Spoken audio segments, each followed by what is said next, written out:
Everyone knows ATRAXA, but do you know ATRAXA built around energy counters? Welcome to Blank But Make It Jank, the new series where I take a super popular commander from EDH and build it in a way that's not typically done. Now, let's take a look at ATRAXA, spoiler alert, but RIP, and see what this card is all about. ATRAXA Praetor's Voice, green, white, blue, black, legendary creature, angel horror. This one's from Double Masters 2022. It has flying, vigilance, death touch, and lifelink, and at the beginning of your end step, proliferate, which means we choose any number of permanents and or players, then give each another counter of each kind that's already there. And it's a 4/4. So EDH Rec stats tell us that ATRAXA is the 6th most popular commander right now with 24,726 decks to its name, and the most popular ways to build are with +1/+1 counters, planeswalkers because of loyalty counters, and infect because of poison counters. These are strategies with tons of support across pretty much all sets, but energy counters, which are what we're building around today, are only really supported in the Kaladesh sets. So we've got a narrow selection, but that's what this series is all about, so let's get building. The idea is this: cast a bunch of creatures, get energy counters, blink them for more energy counters, and use ATRAXA's ability to proliferate energy counters, and yeah.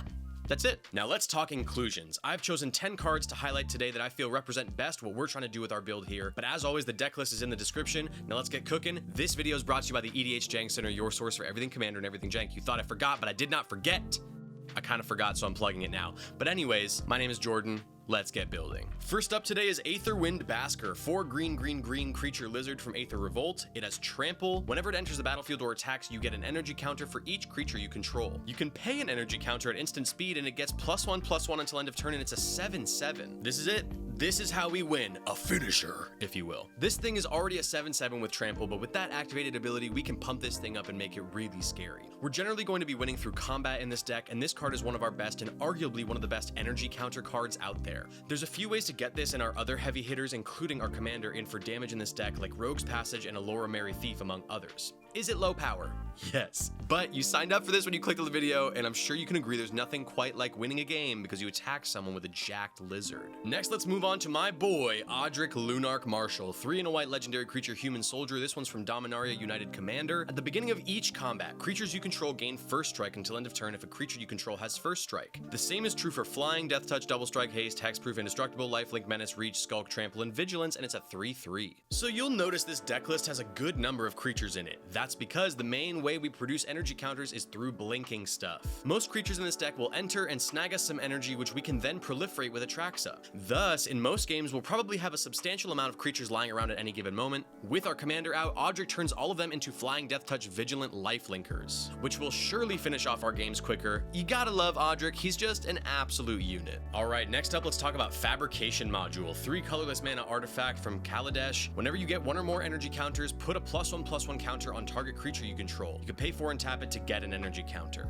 So we've been so focused on energy that we're forgetting that our commander is quite literally the subject of this video. ATRAXA in its own right is quite the beater and or finisher. And if need be, another way we can win in this janky energy build is good old-fashioned Voltron. Fabrication Module allows us to buff up a creature with +1/+1 counters every time we net ourselves some energy. And if our opponents aren't careful, this can add up very quickly, especially since our commander also proliferates every end step. Okay, let's move on. Let's check out Aether Squall Ancient, 5 blue creature Leviathan from Kaladesh. It has flying, and at the beginning of your upkeep, you get 3 energy counters. You can pay 8 energy counters and return all other creatures to their owner's hands. Activate this ability only anytime you could cast a sorcery, and it's a 6/6. So not only is this a 6/6 with flying, this is going to function as our board wipe in this deck. I generally limit myself to 1 board wipe per deck. It's more of a personal philosophy about preferring people to play and keep their own stuff. Feel free to add more to your taste if you want to. And what a unique lil board wipe this is, by the way. And on a chonky boy to boot. This is one of the deck's all-stars for sure, netting us energy counters every upkeep, being a threatening attacker, and a board wipe when we need it to be. Utility, versatility,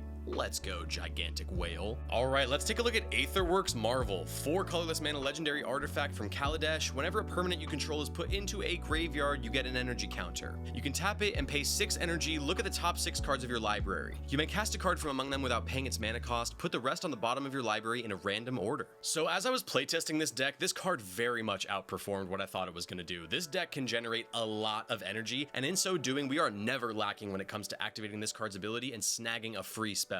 and it also generates energy for us passively if our creatures are dying in combat or through a board wipe. Super sweet card right here and fits perfectly with what we're trying to do. Very simple tech, let's move on. Lae'zel's Acrobatics is up next. 3 and a white instant from Commander Legends Battle for Baldur's Gate. Exile all non-token creatures you control, then roll a d20. If it's a 1 through 9, return those cards to the battlefield under their owner's control at the beginning of the next end step. If it's a 10 through 20, return those cards to the battlefield under their owner's control, then exile them again, return those cards to the battlefield under their owner's control at the beginning of the next end step. So I could have mentioned cards like Conjurer's Closet or Ephemerate or Eerie Interlude, but up until a few days ago, I had no idea this card even existed, and I love it, so here it is. We're gonna talk about it. This card at least gets us a blink of our entire board of energy creatures, and at most gets us an immediate blink of our entire board of creatures, so either way, we're getting a ton of energy. And oh, by the way, blinking your entire board is pretty good when you have Guardian Project out, or Blessed Sanctuary. Oh, and what if we gave all those creatures haste with Crashing Drawbridge? You get the picture, it's a pretty fun card. Now let's check out Imperial Voyager, at least I believe that's how you say it. 1 green-blue creature Vidalcan Scout from Kaladesh. It has flying and trample. Whenever Imperial Voyager deals combat damage to a player, you get that many energy counters, and it's a 2/3. Pretty simple tech here, guys. This card is one of my favorites in the deck because it scales up as the game goes on. If we can increase its power, like with Fabrication Module, this will net us more and more energy as we continue attacking with it. And flying and trample is nothing to laugh at either, folks. This card is sneaky good. I love it. Now, next up, watch out. We got 2 cards in 1 slot. It's Azuri, Stalker of Spheres, and Scheming Aspirant. Now, first, let's read Azuri. Azuri, Stalker of Spheres, 2 green-blue legendary creature Phyrexian Elf Warrior from Phyrexia, all will be 1. When it enters the battlefield, you may pay 3. If you do, proliferate twice. Whenever you proliferate, draw a card and it's a 3/3.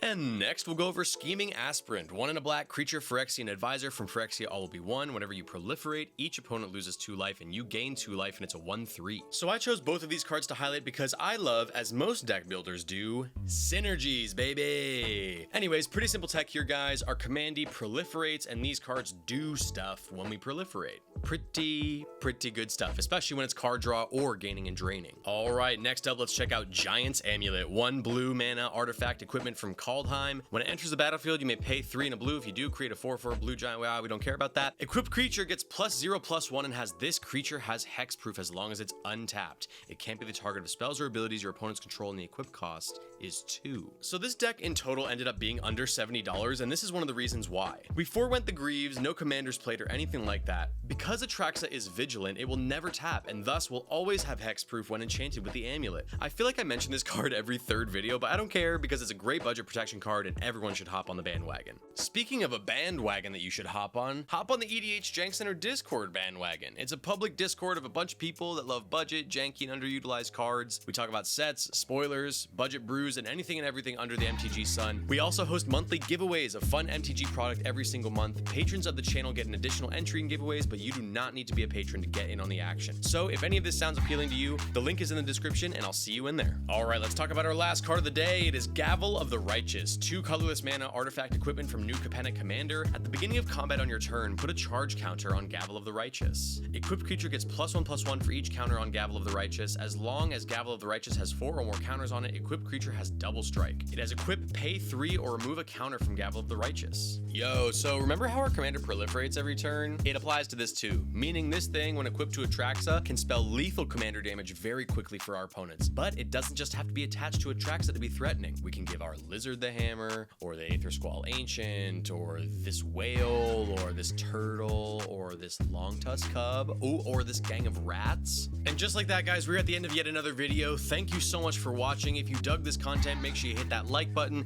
smash the subscribe button, and comment down below what cards you would put in an ATRAXA Energy Counters build. Did I miss anything? I'm always down there in the comments interacting with you guys, so come on down and have a chat with me. All right, that's it for me, guys, and remember the Discord link is in the description. Okay, bye!